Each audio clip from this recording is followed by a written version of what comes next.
Patua kuru, patua whao, patua te toki a tai haruru. Piki ake au ki runga nei ki te maro huka huka nui a tangaro i whati ai e nuku tai maroro. E nuku tai maroro pēra hoki ra ko ahau ko hine tū aho ana e kimi ana e hahau ana i te whanau arata.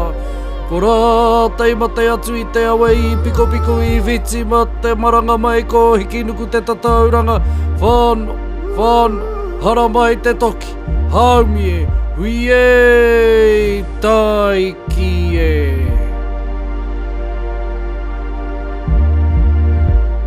Tōna ruarau ngā waka i ta tū atu ai ki Aotearoa i ngā rā o mua.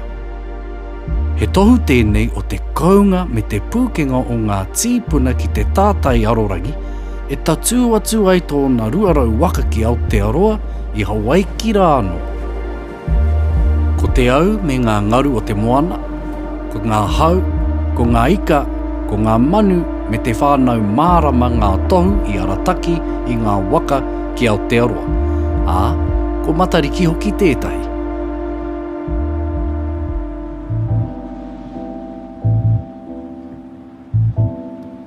Mo te taha ki ngā whetū, ka mātai tia te tōnga me te rewatanga ake o ngā whetū hei tohu i te huarahi ka whāia i ngā waka i te pō. Ko te whitinga me te tōnga o te rā hei tohu i te ao. E hara, he mōhi o tātou tīpuna ki te whakatere waka ki te pōkai moana. Ko kūpē tētahi o ngā tīpuna i mōhi o tia o tēnei mai. Nāna tēnei whakatauki mo matariki me te whakatere waka. Whakahāngaitia ki te taha maui o te rā e arana. Tainoa ki tōna pautūtanga i te rangi. A haere tonu ki a rewa rā no a matariki i te pai o te āmai moana kia uai koe ki uta.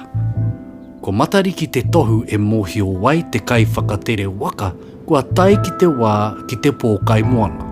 A he tohu hoki a matariki kia wehe i te puku o te moana nui a kiwa ka haere ai ki Aotearoa. He aira ki te kōrero, ko Hawaii, ko Tahiti, ko Rarotonga, ko Aotearoa, ko Rapa Nui, ngā iwi e whakapau kahana ki te whaitonu i enei tikanga whakatere waka. I te au hurihuri nei, e ārahi tonu ana a matariki i tētahi whakatipuranga hou o te iwi Māori.